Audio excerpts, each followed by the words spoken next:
Bueno, si tenemos a nuestro invitado ya conectado, lo invitamos especialmente para conversar. Justamente. Sí, claro, ya estamos conectados con Agustín Martínez, docente de la Facultad de Ciencias Exactas de la UBA, ¿no?, de la Universidad de Buenos Aires. Un gran gusto saludarte, Agustín, bienvenido, con Pablo aquí. Fernando, mi nombre, te saludamos. ¿Nos está recibiendo 5/5? Si no te pones los auriculares no lo vas a escuchar. ¿Cómo andan? Capaz que tiene parlante, Pablo. Pablo, Fernando, ¿cómo están? Pensé que le decías a él. ¿Me escuchan? Sí, yo te escucho perfectamente. La costumbre de tener retorno ahí. Estaba hablando solo. No, se te escuchaba bien.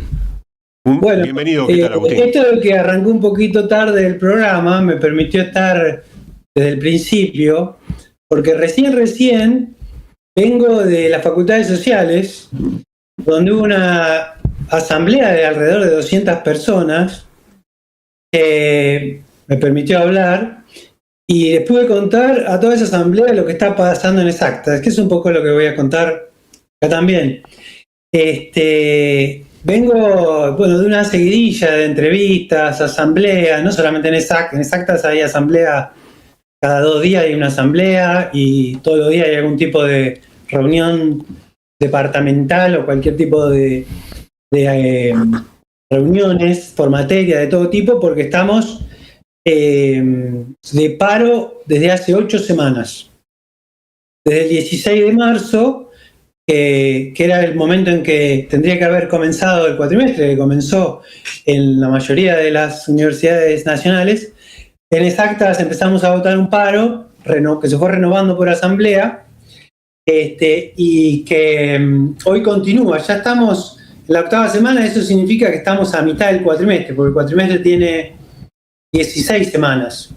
Nosotros decimos que hemos ganado el cuatrimestre a la lucha.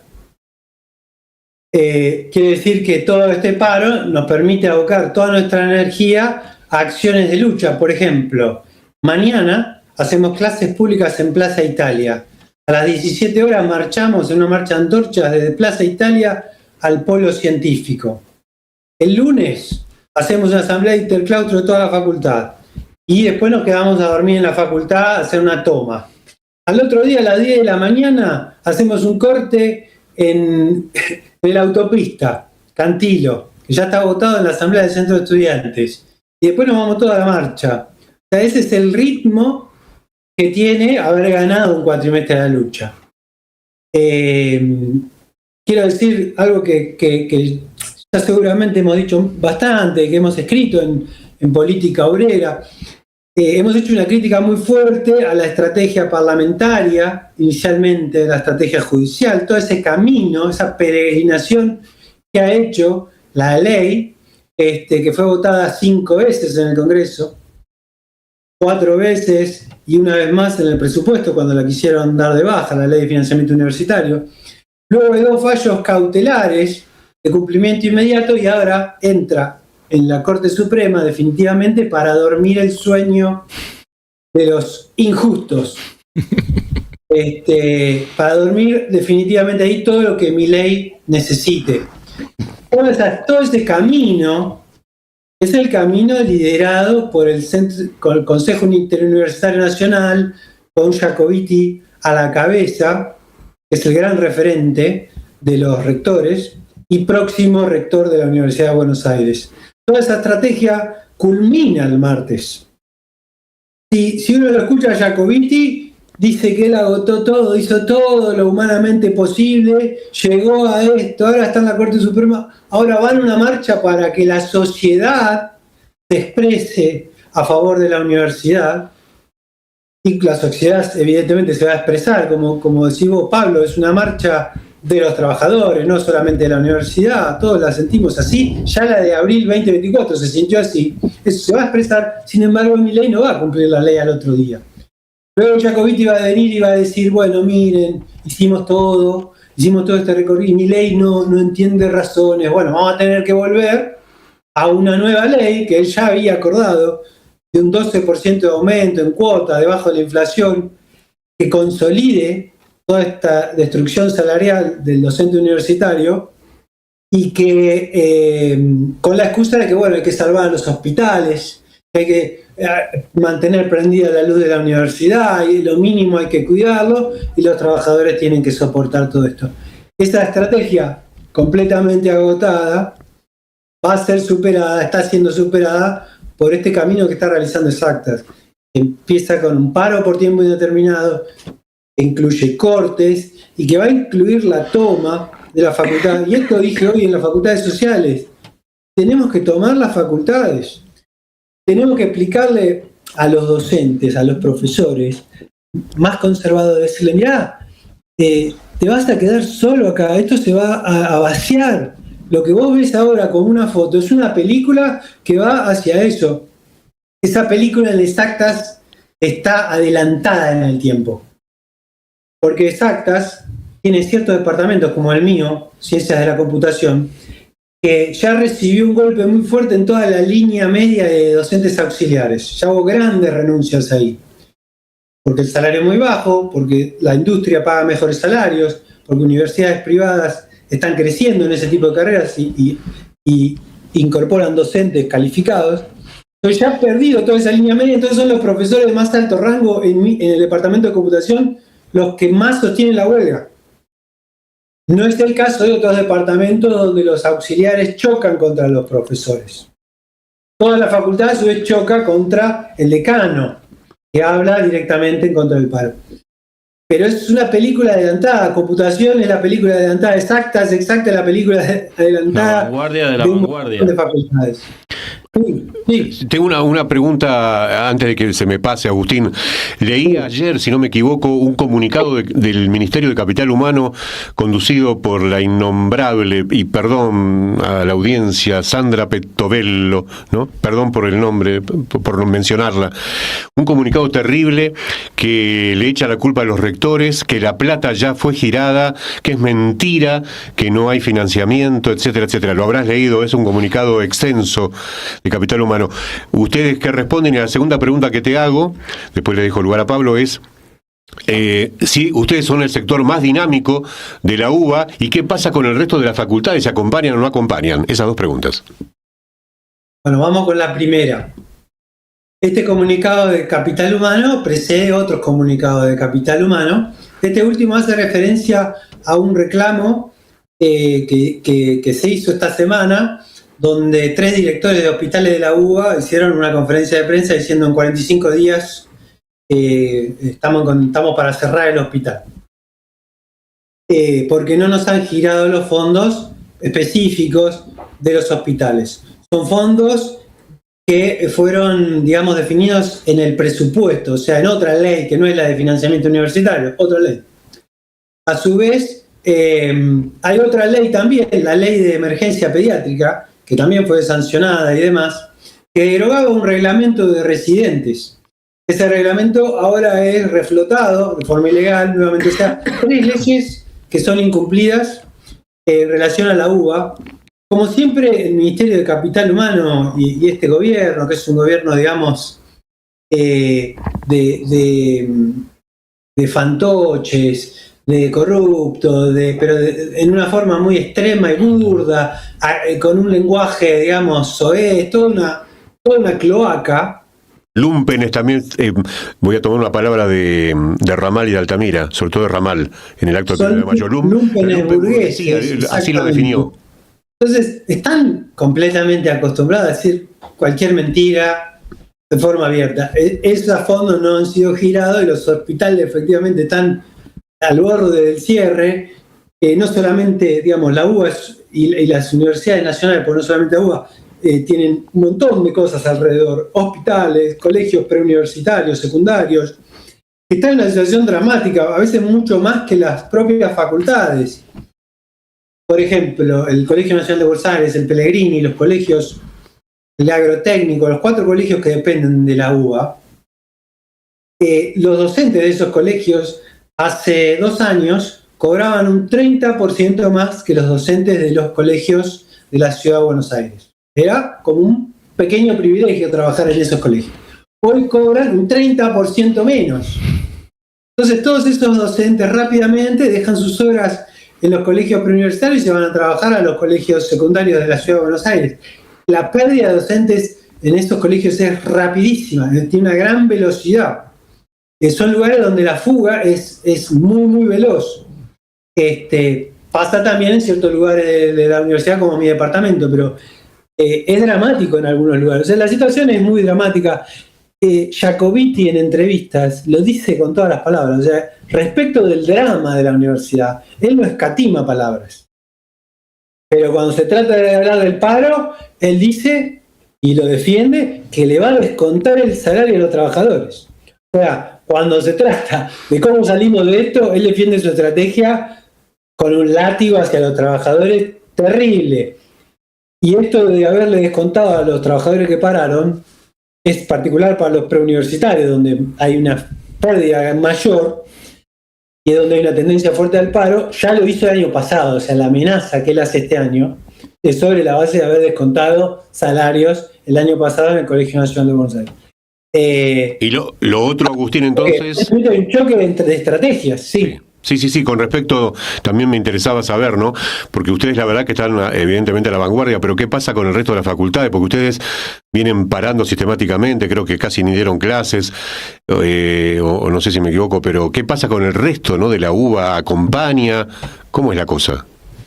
Bueno, nosotros decimos que estamos rompiendo un cerco no solamente mediático, sino también político. Porque los sindicatos de base, de la UBA en particular, AGD, FEDUBA, no difunden el paro de Exactas, no rodean a Exactas de solidaridad, no vienen los referentes de la UBA, de esos sindicatos a Exactas.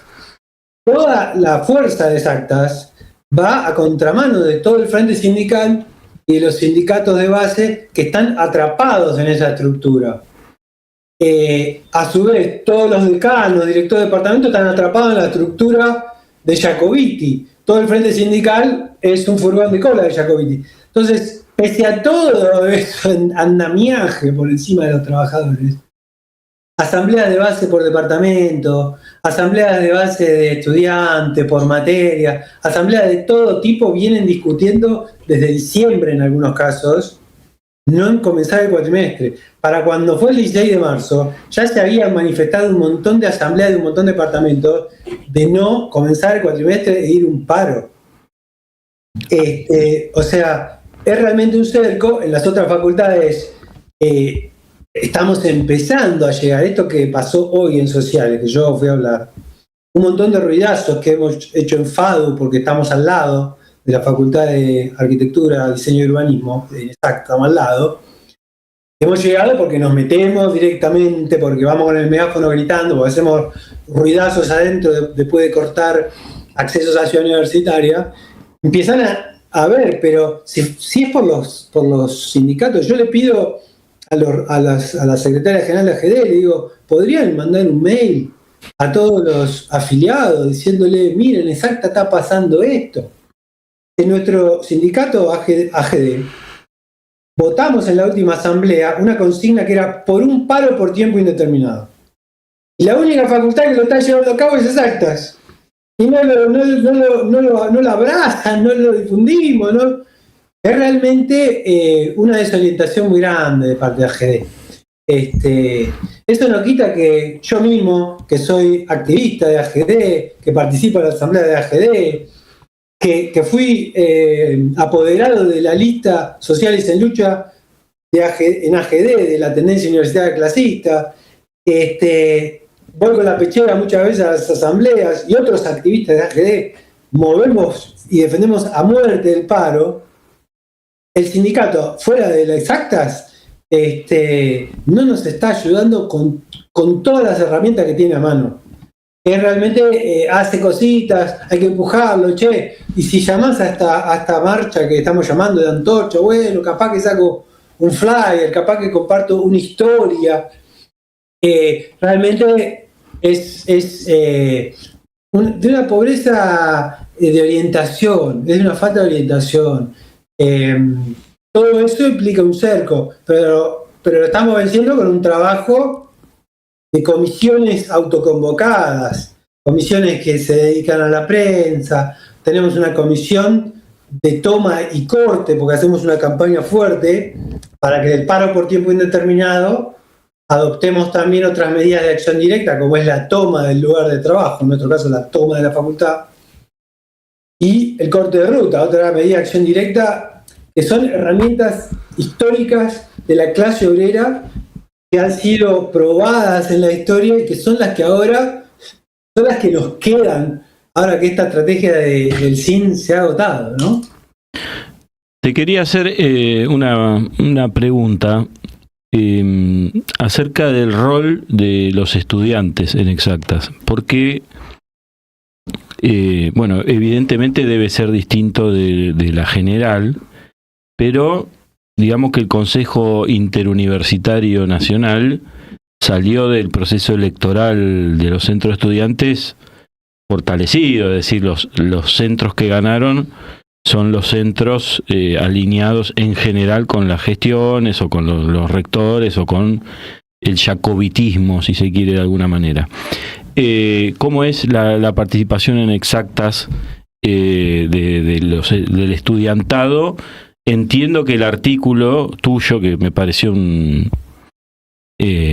una defensa muy, muy importante acerca del cuatrimestre ganado a la lucha, debe ser una respuesta a un sector del estudiantado que reclama que ha perdido un cuatrimestre por las huelgas y demás. Y bueno, quería conocer bien cómo viene ese debate, porque como vos decís, esto es una antesala de lo que va a venir en las otras universidades. Es decir, Exactas es el futuro de las demás universidades. Te cuento que yo lo dije acá, seguramente vos no lo escuchaste, cuando yo estudiaba en sociales, una vez estábamos en una asamblea, qué sé yo, y nos vienen y nos dicen, che, Exactas están ocupando la facultad y están, te hablo de la época de López Murphy, y están bajando la autopista. Y para todos los estudiantes sociales fue una humillación. Como así, ¿cómo? Estos que estudian números y no leen a Marx están a la vanguardia, y los de sociales estamos acá viendo si hacemos, qué hacemos. Yo siempre lo cuento como una anécdota divertida, pero evidentemente Exactas se ha convertido, ¿no?, en la punta de lanza del anti-jacobitismo, porque Jacobiti es un enemigo de los paros y desarrolla todo el tiempo la línea de que la universidad se hunde por culpa de los paros, por culpa de Milei también, pero también por culpa de los paros indeterminados. Perdón que me extendí, pero me suelo extender mucho. Muy, muy interesante todo. Bueno, primero que Exactas tiene una historia muy, muy importante de lucha. En Exactas ocurrió digo, porque los de sociales se sentían golpeados, pero no se olvide que Exactas estaba en el centro de la ciudad de Buenos Aires, en la Manzana de las Luces, en el pleno centro, y fue movida a lo que hoy es Ciudad Universitaria para sacarla del centro político, porque era muy activa y muy radical. Recibió, digamos, en la noche de los bastones largos, el que estaba a la cabeza era el decano de la facultad, Rolando García, que se salió ensangrentado de ese evento. Así que a los de sociales les digo, bueno, puede ser, esas cosas que pasan, puede ser que a veces otro tiene más iniciativa que vos, pero hay una historia realmente de iniciativa en Exactas, y creo que en un sentido, en este momento Exactas está honrando esa historia. No el decano de la facultad, pero sí Exactas. De hecho, varias veces que planteamos la toma, el decano dice, no, porque la toma es contra mí. Y nosotros respondemos, en la noche de los bastones largos se tomó la facultad y el decano estaba a la cabeza de la toma. De ningún modo decía la toma es contra mí, me la toman a mí, bla, bla. Mi abuelo era decano de química, de la Facultad de Química, y es el que escribe el texto que se estudia de La noche de los bastones largos, es de mi abuelo, Rodolfo Busch, que hay un aula en química también todavía. Bueno, mandámelo ese texto. Después te lo paso. Dale.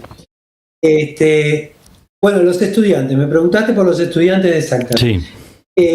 La nota, en realidad, ese título, yo se lo escuché decir a un profesor de mi departamento, de esos que normalmente son conservadores, diciendo este es un cuatrimestre ganado de la lucha. Y yo dije, esa es la respuesta. Me encantó la idea, la agarré. Dije, esta la voy a usar. Fui a la asamblea, la conté, le empecé a decir a todo el mundo. No es que la sensación de que está perdido es más de los docentes que de los estudiantes, en exacta. Como dicen, hemos invertido este paro, todavía no hemos ganado, y ahora se perdió el cuatrimestre, se perdió el cuatrimestre. Entonces, para dar vuelta un poco, las palabras son muy significativas en las emociones.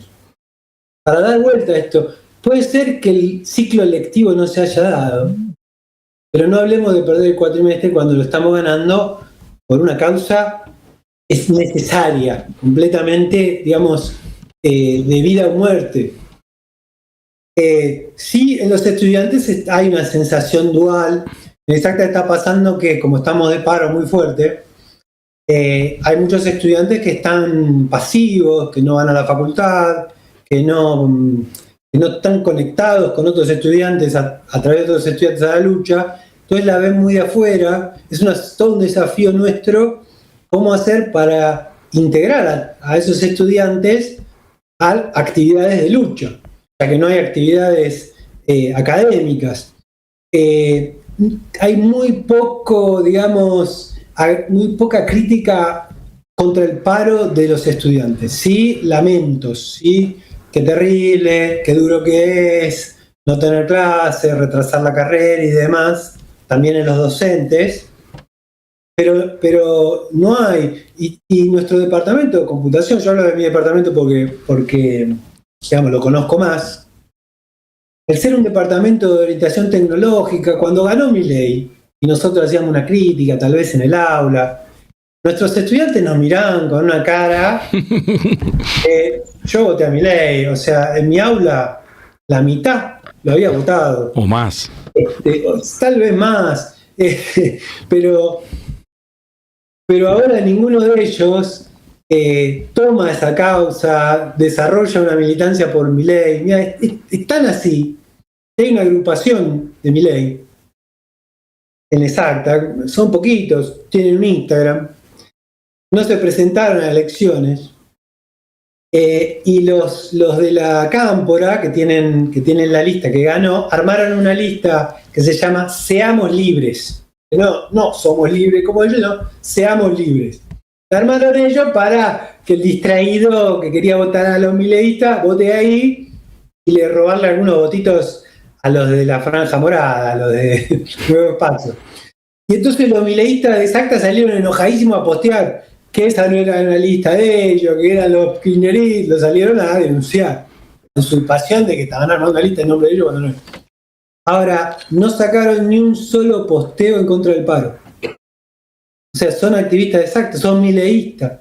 Hay un paro por tiempo no terminado. Tendrían que estar agitando una consigna fascista. Ver qué pueden hacer. O sea, fíjate la cierta conciencia que hay en los estudiantes de que esta lucha es de una legitimidad completa, de que todo ese camino alternativo parlamentario, judicial y demás está agotadísimo.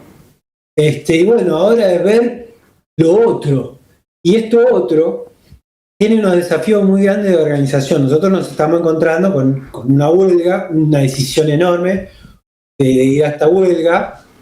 Está ahí digamos, el nivel de decisión de ir a la huelga es altísimo, la convicción es total, pero el nivel de organización que tenemos para las tareas que implica, para las iniciativas que votamos incluso, es todavía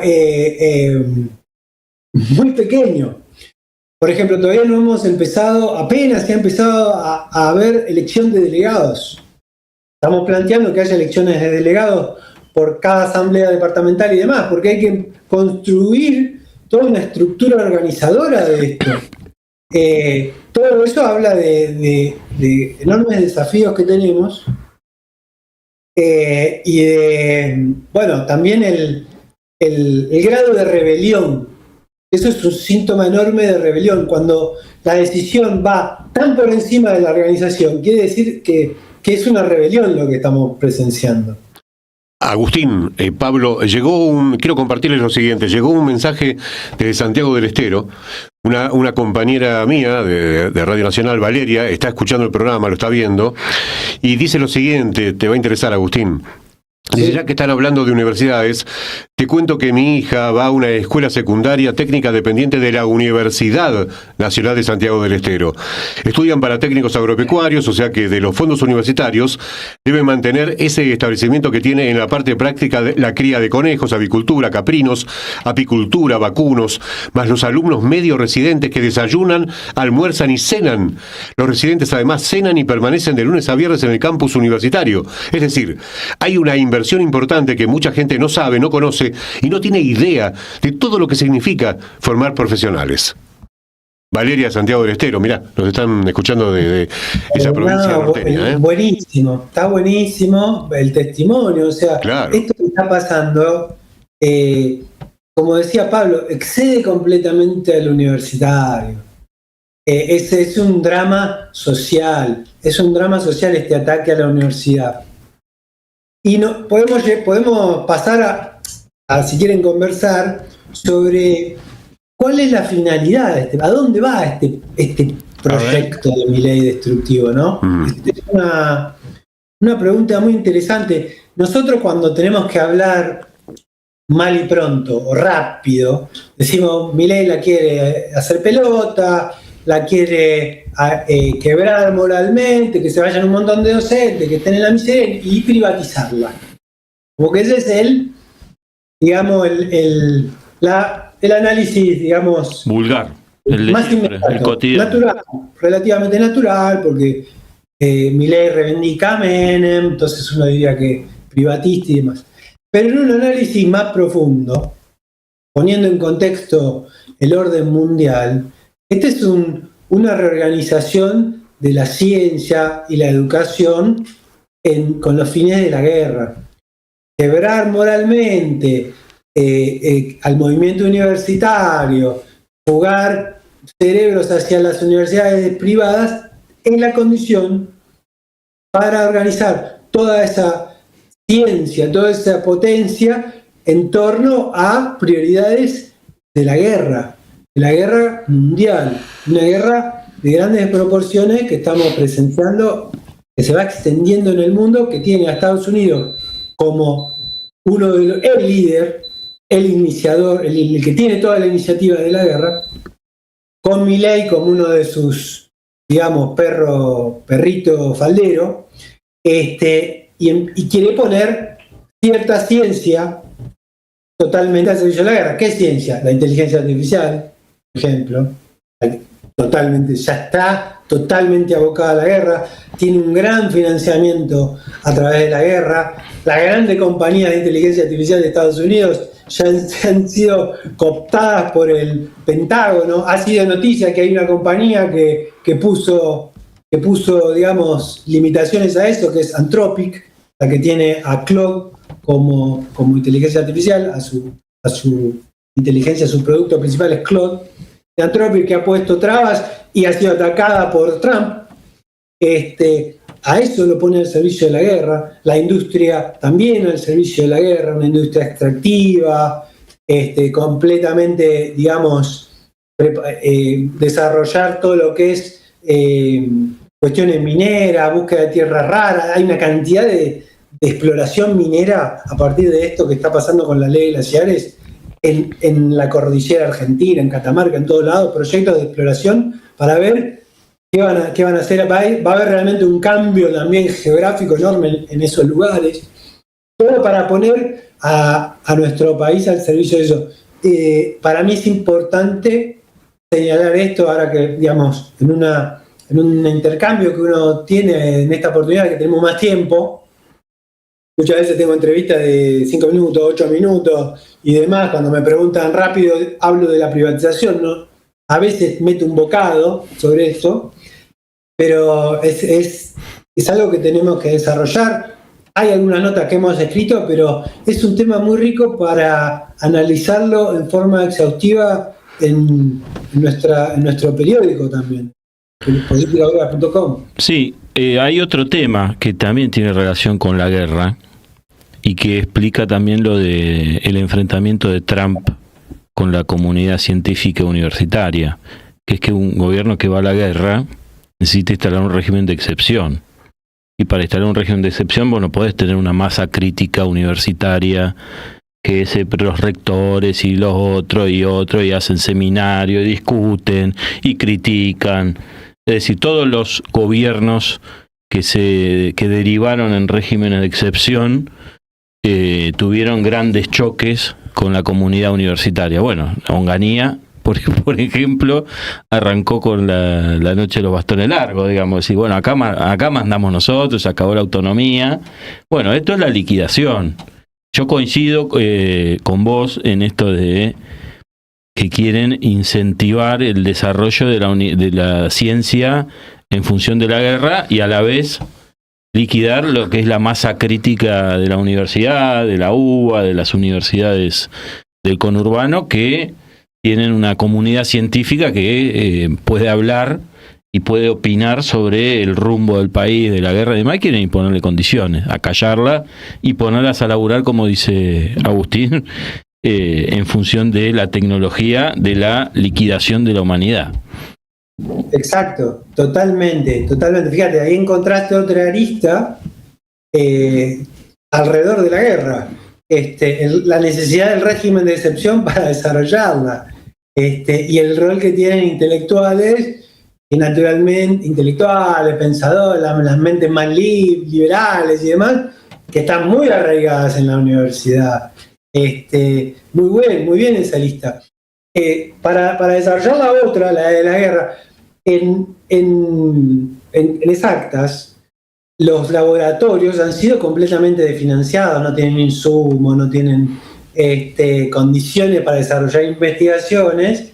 Entonces es muy sencillo para compañías privadas acercarse y decirle, bueno, mirá, que querés investigar esta línea que a mí me interesa, yo te la financio y vas a tener los insumos para investigar. Y esas compañías que mueven gran dinero están a su vez reorientándose a una economía que va en una dirección. O sea, fíjate cómo las aristas de la guerra entran por diferentes caminos. Es todo un abanico, ¿no? Para un análisis. Agustín, perdón, para ir redondeando ya la entrevista, porque también tenemos a una entrevistada pendiente también por el tema universitario, ¿no? Pero quería entonces, para pasar en limpio, que es importante, mañana, concretamente, ¿qué actividad ustedes van a desarrollar en la continuidad del plan de lucha? Bueno, mañana hacemos una jornada de clases públicas desde las 13 horas hasta las 17 horas en Plaza Italia. Va a haber algunos semaforazos en el medio y ahí, en Plaza Italia, durante esa jornada de clases públicas, va a haber una charla, no una clase pública, una charla a las 14 horas. Sí. Sobre la situación universitaria ligada a la guerra. Uh-huh. Es una charla que estamos invitando a muchos compañeros de la facultad, pero está abierta a todos, compañeros militantes, simpatizantes, vecinos, que se acerquen a Plaza Italia a las 14 horas para esta charla. 14:30 empezará más o menos, le calculo. Aunque llueva. Aunque llueva, eso es interesante. Lleven paraguas. Pará, y te digo por qué. Como en el 25 de mayo. Sí. La carpa la organiza la gestión de la facultad. Ajá. O sea que si fuera por la gestión, si caen 2 gotas, claro, levanta todo. Levanta todo. Pero como hizo eso la semana pasada y le llovieron una cantidad de improperios de todo tipo, claro, ahora dicen, mire, si diluvia, hacemos igual. La carpa, y después si hay clase pública, no preguntar a tu docente, pero la carpa va a estar ahí. Fíjense el nivel de presión que hay. Bueno, vamos a estar ahí. Después de esa charla, cuando termina la actividad de clases públicas a las 17 horas, sale de ahí mismo una marcha hasta el polo científico con una bandera que vamos a estrenar que dice exactas de paro por tiempo indeterminado. Esa es la bandera que vamos a empezar a flamear. Perfecto. Una bandera de arrastre. Eso para Jacobiti, que lo mira desde la Feria del Libro. Jacobiti, que lo mire por TV, tal cual. Después, claro, El lunes va a haber una asamblea nuestra, o sea que es para los de exactas esta información, para una asamblea a las 14 horas en el aula magna, estudiantes, docentes, no docentes, vamos a hacer una asamblea. Y esta es otra invitación importante a los que puedan llegar a Ciudad Universitaria a la mañana, a las 10 de la mañana, porque vamos a hacer un corte a las 10 de la mañana en Ciudad Universitaria. Entonces, espera, ¿cuándo eso? El martes 12. El día de la marcha, a la mañana. Martes. La marcha. Está bien, está bien. Porque queremos imprimirle un carácter a esa marcha. Le queremos imprimir el carácter del paro por tiempo indeterminado, le queremos imprimir el carácter del corte, en oposición al carácter que le quieren imprimir los que en este momento la van a encabezar, el Consejo Interuniversitario Nacional. Así que una cita importante para los que se puedan acercar a la Ciudad Universitaria a las 10 de la mañana. Vamos a hacer ese corte. Y luego, por supuesto, la marcha universitaria, federal universitaria, que se va a dirigir a Plaza de Mayo. ¿Qué es a las 3 la marcha? Más o menos. Mirá, tiene diferentes puntos de concentración, diferentes horarios. No quiero decir ahora bien exactas en qué va a quedar. Te propongo una cosa, Agustín. Una falta de información, capaz que ustedes tienen mejor información. Agustín, mandanos a la producción el cronograma del plan de lucha. Así nosotros en la dirección de Instagram y, bueno, las redes sociales de la Hora de los Trabajadores lo publicamos. ¿Qué te parece? Porque si no es un lío, nadie se va a acordar, son muchas actividades, son varios días. Mejor lo publicamos en un cartelito. A mí me gusta decir cartelito en castellano. A Pablo le gusta decir flyer, ¿no? Así es. Flyer. Flyer sería. Como en alemán. No, pero en inglés no es como en alemán, es en inglés. Flyer. Bueno, un cartelito con el cronograma de las actividades, porque yo cerraría esta nota así.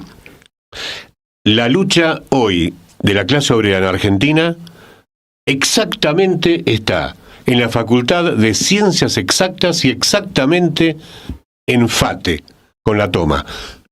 En mi apreciación, capaz que tiene alguna diferencia de los compañeros acá. ¿Quieren agregar algo? No podías decirlo mejor. El punto exacto de la lucha, se podría decir. Te regalo la consigna para la lucha, Agustín. No se le debe haber ocurrido a nadie hacer el chiste ese. La voy a robar también. Ya he robado tantas, así que ¿por qué no? Hay que apropiarse de lo bueno. El que le roba a un ladrón... Si querés te lo grabo y todo, no hay problema. El que le roba a un ladrón tiene 100 años de perdón. Acá tenemos locutor profesional. ¿Te decís por Fernando? ¿Cómo? Claro. ¿Cómo no entendí? No, que tenemos un locutor profesional. No, está bien. No, con mucho gusto los ayudo lo que quieran grabar para ayudar lógicamente, ¿no? Ayudar a la lucha de ustedes con mucho gusto, porque la verdad que es un ejemplo. Y yo estaba pensando, ya para cerrar la nota, Agustín y Pablo, la lucha nuestra en Radio Nacional, porque vos mencionaste la palabra mágica y una palabra que a mí me encanta o una frase, la toma. A la vieja usanza de los 70, ¿no? Con la toma de fábrica, las coordinadoras fabriles, donde se derrotó el Rodrigazo, bueno, el famoso Cordobazo, etcétera, etcétera, ¿no? La toma, ¿no? Y hay miedo, y no, ¿cómo vamos a tomar? Y nos van a meter una causa penal, y qué sé yo. ¿Y cómo derrotamos, cómo enfrentamos a un gobierno que nos declaró la guerra? Tengo yo esa discusión con los compañeros míos, ¿no? En la radio. Así que yo la verdad reivindico tu comentario y tu postura y lo que ustedes están haciendo en Ciencias Exactas con respecto a este plan de lucha que es buenísimo, ¿no? Y planteaste la toma de los claustros, de las facultades. Eso para mí es lo que hay que hacer hoy. Yo lo que le digo a las compañeras y compañeros que tienen ese reparo con la toma y los cortes, le digo, miren, Milei ha instalado un discurso, ha permeado e incluso ha permeado en los trabajadores y los luchadores. Claro. Ese reparo que vos tenés es Milei encarnado en vos mismo que te lo tenés que terminar de sacar de encima. Uh-huh. Así es. Bueno. Así es. Bueno, perfecto. Gracias, compañeros. Muy agradable haber conversado con ustedes, Pablo, Fernando. Muchísimas gracias. Bueno, un gusto, la verdad. No, Pablo. No, saludarlo. Nos vemos en la marcha, seguramente. No sé si voy a ir a los piquetes de Exactas. Pero en la marcha nos vamos a cruzar seguramente. Claro, no, seguramente. Agustín Martínez, docente entonces de la facultad. ¿Docente de qué, Agustín? Trabajo en la materia de ingeniería de software del departamento de computación. Soy jefe de trabajos prácticos, estoy a cargo de la práctica y soy docente investigador. hago investigación también en la Universidad de Buenos Aires de tiempo completo. ¿Sos ingeniero en sistemas? No, soy egresado de la facultad. La carrera que tenemos es licenciatura en Ciencia de la Computación. Ah, perfecto. Muy bien, bueno, te agradecemos muchísimo este contacto, la verdad que buenísimo escucharte en todos estos minutos, muy valiosos porque hoy la lucha universitaria, la verdad que está en el candelero y es una de las luchas más importantes en Argentina en este momento, ¿no? Y un ejemplo el que están dando ustedes, así que te mandamos un gran abrazo, Agustín, muchas gracias. Muchas gracias.